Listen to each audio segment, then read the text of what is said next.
Verdades del reino. El tema de hoy: ¿quién era el hombre de pecado? El hijo de perdición. Segunda parte.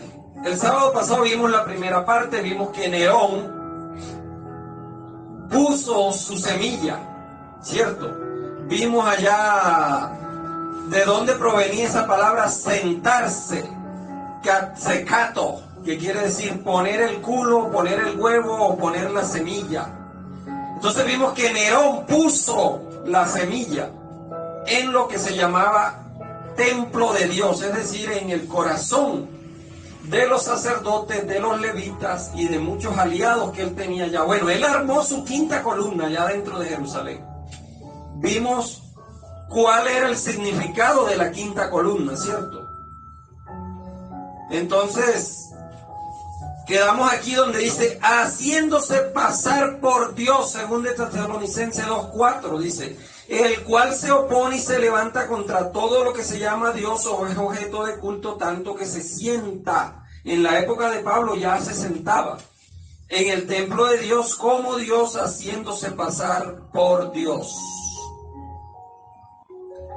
Así que muchos falsos profetas se levantaron en esa época, diciendo, cuando Jerusalén estaba sitiada, muchos falsos profetas se levantaron diciendo, así ha dicho Jehová, Él nos librará de los romanos. Y bueno, y muchos falsos profetas se levantaron y engañaron a muchos, porque muchos fueron convencidos por esos falsos profetas. Pero ya eso lo había dicho nuestro Señor Jesucristo cuando dijo que se levantarían falsos profetas y engañarían, si fuese posible, a los escogidos, ¿cierto?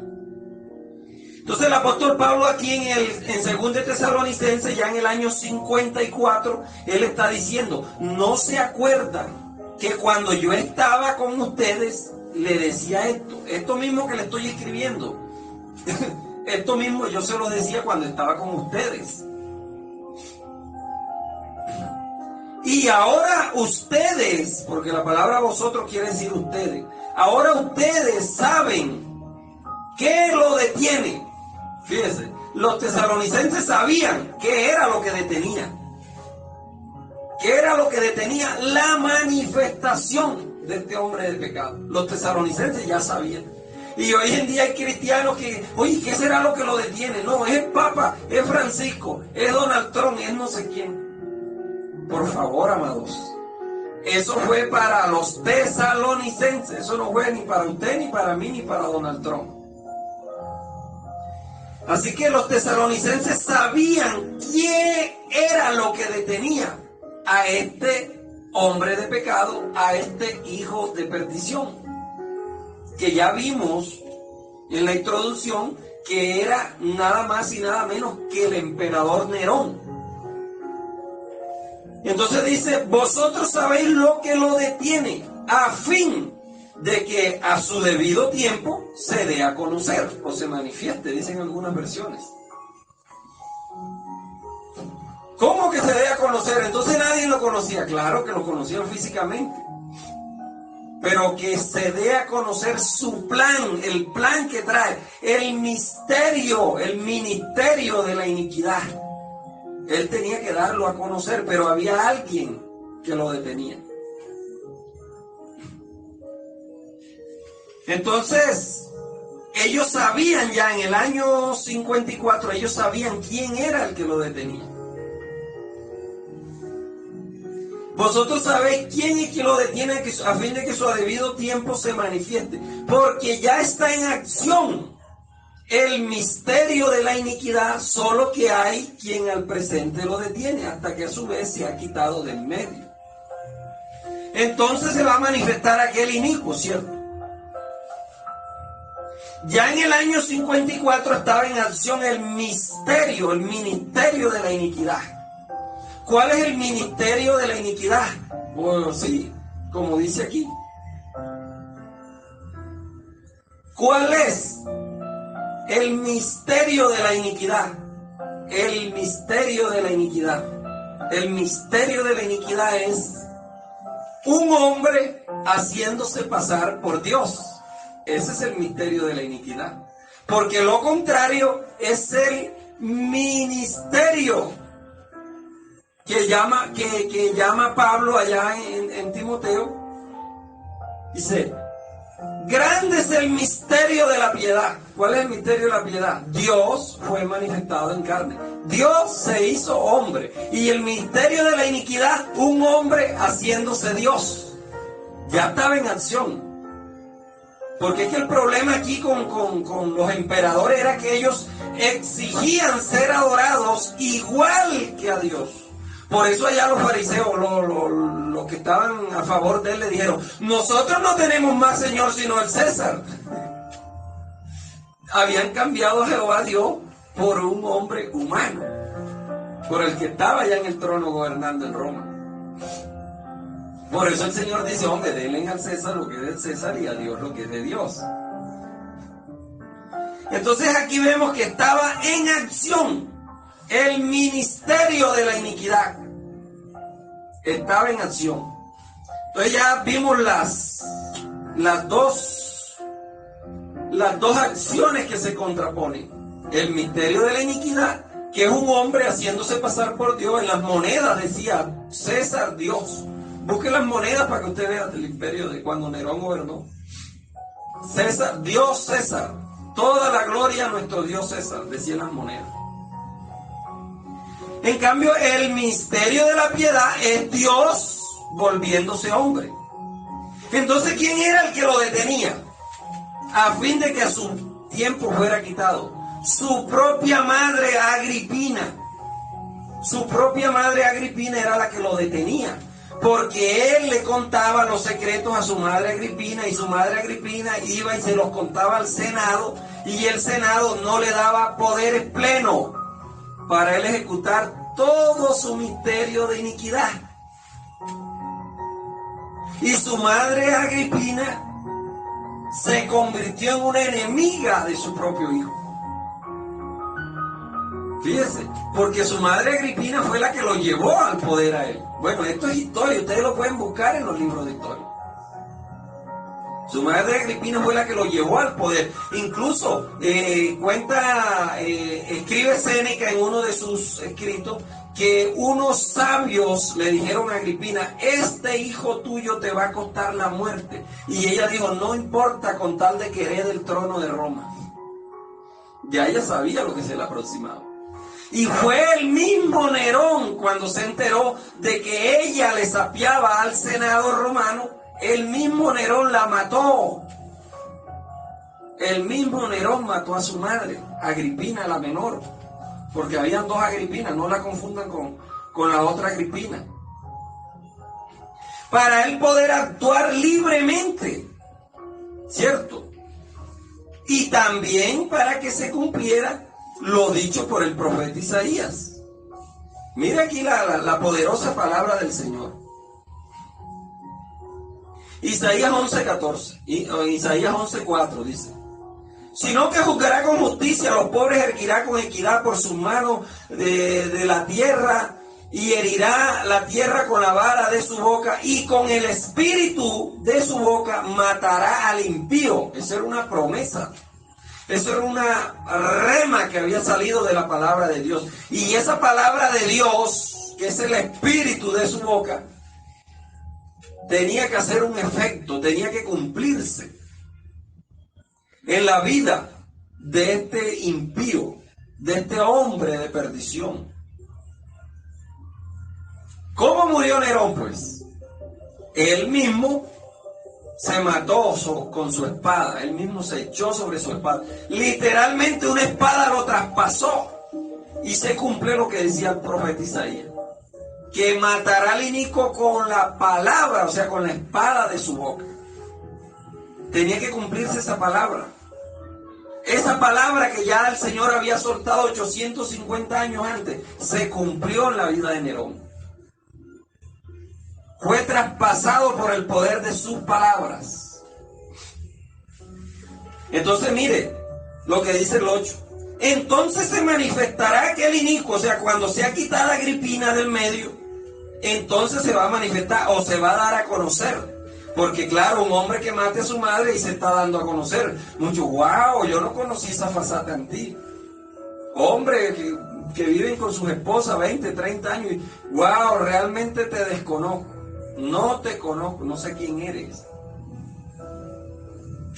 Entonces cuando Agripina muere, que era la que lo detenía, su madre Agripina, él se da a conocer realmente quién es, porque una persona que mate a su propia madre ya se está dando a conocer. Eso es lo máximo a lo que puede llegar un hombre, a matar a su propia madre. Ahí se manifestó aquel inicuo, y dice el 8, entonces se manifestará inicuo, el cual el Señor matará con el espíritu de su boca, es decir, con la palabra que había dado Isaías hace 850 años.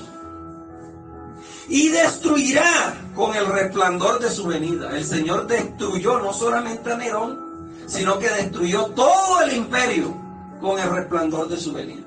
Porque después que Cristo vino por segunda vez en el año 70, no volvió a haber más ningún imperio. No se levantó ningún imperio más. Pero los bendecidos futuristas están esperando que el imperio romano otra vez se levante y que pongan en el templo allá a un hombre. Entonces nosotros aquí estamos viendo, amados, que el apóstol Pablo, que nos comienza a hablar desde el año 52 y a decirnos que el templo de Dios somos nosotros, que es nuestro corazón, que es nuestra mente. Es el mismo apóstol Pablo que nos está diciendo que este hombre de pecado, este hijo de perdición, ya estaba sentado, es decir, ya catecazo, ya había puesto el culo, había puesto la semilla, había puesto el huevo en la casa de Dios. Literalmente y aquí, psicológicamente. Porque él armó sus aliados allá adentro en Jerusalén para él poder entrar. Entonces él mismo con su espada se mata cumpliendo la profecía de Isaías, de Daniel, ¿cierto? Entonces dice, cuyo advenimiento inicuo, cuyo advenimiento es por obra de Satanás. La palabra advenimiento viene del griego elexis, que quiere decir aparición, cuya aparición o cuya intervención, cuyo evento, cuyo suceso será por obra de Satanás. Es decir, por obra de los que se oponen. ¿Y quiénes eran los que se oponían a Cristo? Saduceos, fariseos, escribas. Entonces, por obra de ellos, porque ellos le dieron el visto bueno, por obra de ellos él vino y intervino, o hizo su aparición, Roma hizo su aparición en Jerusalén y la quemó. ¿Se da cuenta? Que aquí no está hablando de ningún personaje futuro, que todavía están, bueno, y ahora con lo que está pasando en Rusia, ¡ay, ya viene Armagedón, ya viene Gog y Magog! Gog es Vladimir Putin y Magog es el otro, ¿cómo se llama? Zelensky. Bueno, el próximo sábado vamos a ver esta enseñanza. ¿Quién era Gog y Magog? Eran tiempo pasado, eso no es para el futuro nuestro. Eso quedó en el pasado, Gog y Magog, la guerra de Gog y Magog, eso fue algo, un suceso pasado. Bueno, eso lo vamos a ver el próximo sábado por aquí, por este mismo canal. Entonces esta palabra, advenimiento, que es aparición, intervención, suceso, evento, aparece 2 veces en la Biblia. Aparece aquí en 2 Tesalonicenses, donde estamos leyendo, y aparece en 2 Pedro 3:4. Cuando los burladores le decían a Pedro, ¿dónde está la promesa de vuestro advenimiento? Porque el Señor había prometido que iba a regresar en esa generación. Y ya para el año 58 ya estaban desesperados. Bueno, ¿y dónde está si todas las cosas están iguales? Yo no veo que viene. Él dijo que venía y nada. Imagínense, en el 58 estaban desesperados ya. ¿Cómo no estarán desesperados 2000 años después los que no han creído que Él ya vino en gloria? Entonces, mis amados, nosotros tenemos que entender esto. Si nosotros no entendemos para quién fue escrita la palabra, vuelvo y repito, a todo texto de la Biblia nosotros tenemos que aplicarle las 5 reglas de interpretación hermenéutica. ¿Quién lo dijo? ¿A quién se lo dijo? ¿Cuándo lo dijo? ¿Dónde lo dijo? ¿Y por qué lo dijo? Agarre un texto y aplíquele esas 5 reglas de interpretación hermenéutica y usted se va a dar cuenta que eso no fue para nosotros, ni para Colombia, ni para Venezuela, ni para Chile, ni para Brasil. Duerma tranquilo, que eso no es para usted. El hijo de pecado, el hombre de pecado, el hijo de perdición, ya eso se manifestó. Se fue Nerón cuando él empezó a gobernar y terminó su gobierno. Allí, con el espíritu de la boca, es decir, con la palabra que había profetizado, con la palabra que había dado Dios a través de Isaías, a través de Daniel, esa palabra lo mató, lo dividió, lo separó, porque la palabra muerte quiere decir separación. Thanatos, viene del griego thanatos. Dios separó a Nerón de lo material de lo inmaterial. Listo. Ese inicuo él lo separó con su palabra, con la palabra que había profetizado y con una espada literal también. Se cumplió doble, literal y espiritual. Es el mismo que aparece por allá en Apocalipsis. Lo que pasa es que no quiero alargar la enseñanza, pero es el mismo que aparece allá en Apocalipsis. Es el mismo. Entonces, aquí dice, entonces se manifestará al cual el Señor matará y lo destruirá con el resplandor de su venida, o sea, de su parucía, advenimiento que es por obra de Satanás y con gran poder y señal y prodigios mentirosos. Vamos a ir desglosando. Con gran poder, la palabra poder viene del griego, ¿cierto? Que quiere decir basilea o reino. Basilea, reino. Todo reino cuando llega con poder. Usted nunca ha visto, llegó el rey, y llegó ya, y llegó el reino, y llega así como sin nada. No, todo reino llega con poder. Por eso el Señor le dijo, no le toca a ustedes saber cuándo es que yo voy a restaurar el reino, pero van a recibir poder. El reino es poder. Entonces cuando llegó el reino, llegó el poder, basilea, poder y gloria. Entonces dice, con prodigios engañosos. La palabra prodigio viene del griego tagma, y quiere decir promesa, regalo, ser dadivoso, prebendas, darle prebenda. Usted no ha escuchado por ahí que a los políticos lo están señalando porque recibió prebendas, recibió billetico, mano, billete. Entonces Nerón, con estas señales, con estos prodigios, con estas prebendas, compró conciencias allá adentro en Jerusalén. Compró al sumo sacerdote, a Anás, Caifás, compró a toda la corte de allí de los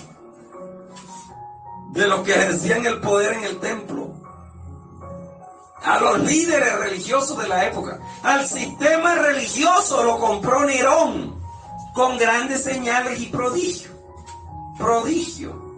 La palabra prodigio viene del creo que del latín, prodigar, o dar con prodigalidad. Por eso la parábola del hijo pródigo no es el hijo pródigo, es la parábola del padre pródigo, porque el padre fue el que dio con prodigalidad. Dios le dio al hijo, no importa cómo venía, lo recibió. Entonces, promesa, regalo, ¿cierto? Él compró conciencia con muchas prebendas para que se cumpliera la palabra que el Señor había dicho allá en Mateo 24, cuando dijo, porque se levantarán falsos cristos y falsos profetas y harán grandes señales y prodigios, de tal manera que engañarán hasta los escogidos si fuera posible. Prodigio, prodigalidad, prebenda. Platica, hermano, platica. La plata compra lo que la belleza no compra. Claro, por eso es que dicen un dicho por ahí en Venezuela, chequera mata galán. Entonces, con sus prodigios mentirosos, ofreciendo plata con mentira. De hecho, él ofreció plata diciendo que el templo no iba a ser destruido.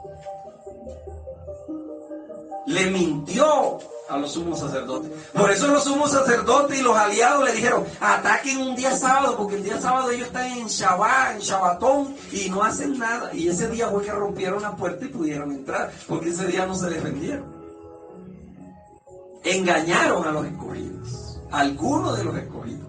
No a todos, porque los otros que le creyeron a la verdad, al amor de Dios, huyeron hasta Pella, del otro lado del Jordán, y allí permanecieron hasta el fin de la gran tribulación que se desató en Jerusalén, y fueron salvos de esa matanza que hizo Roma allá en Jerusalén. Entonces el Señor ya lo había profetizado, con prodigios, o sea, con prebenda, con engaño. La palabra engaño viene del griego exaspatimenos, que quiere decir guiñar el ojo. ¿Se da cuenta? Engaño, exaspatimenos, quiere decir guiñar el ojo, o aullido de perro, o gruñidos.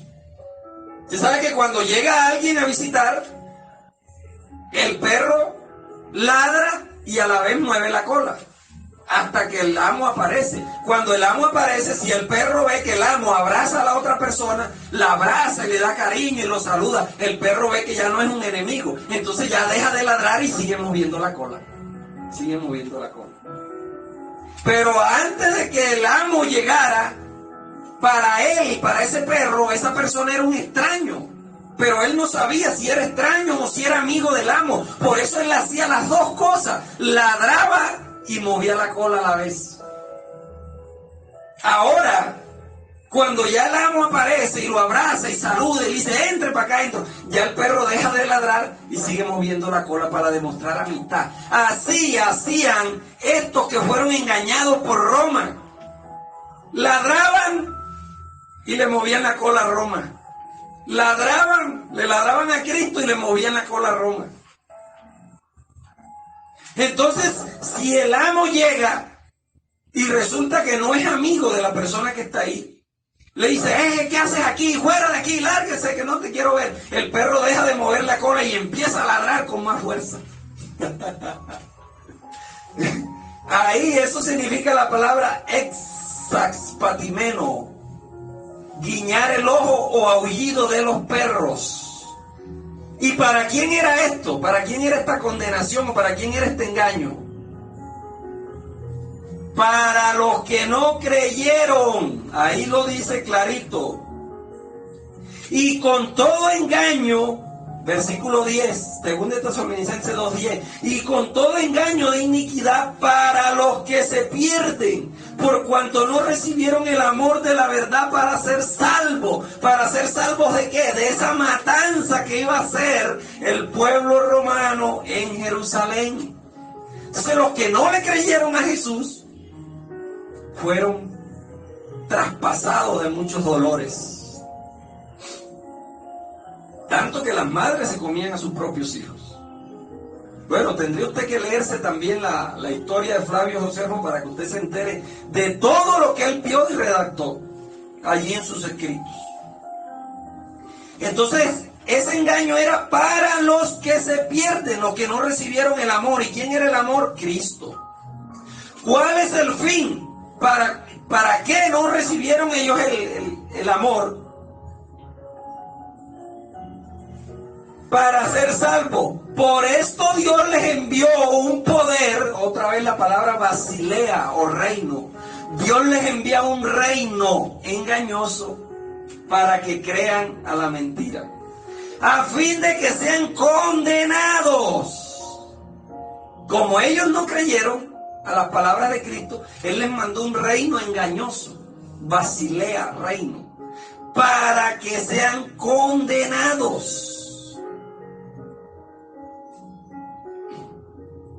O para que sean separados. La palabra condenación viene de la misma raíz griega que thanatos, que quiere decir separación. Porque a ti cuando te condenan, te separan de la sociedad. Te condenan a 20 años de prisión, te están separando allá de la sociedad. Pero aquí no estaba hablando de una separación física, sino de una separación espiritual. Ojo aquí a la palabra, que la palabra es espiritual. Entonces, para que sean condenados todos los que no creyeron a la verdad. ¿Y quién era la verdad? Cristo. Él dijo, yo soy la verdad. Entonces todos los que no le creyeron a Cristo se quedaron en Jerusalén y le creyeron a los falsos profetas que decían, Jehová nos va a librar y tal. Los que no le creyeron a la verdad, es decir, a Cristo, fueron condenados, fueron separados. Pero los que sí le creyeron a Cristo, huyeron a Pella, del otro lado del Jordán, y allí se escondieron y permanecieron hasta el fin. Y allí fueron salvos. Por eso el Señor le dice, el que persevere hasta el fin, ese será salvo. ¿Salvo de qué? De la matanza que iba a ocurrir en Jerusalén. De esa gran tribulación que iba a venir sobre ellos.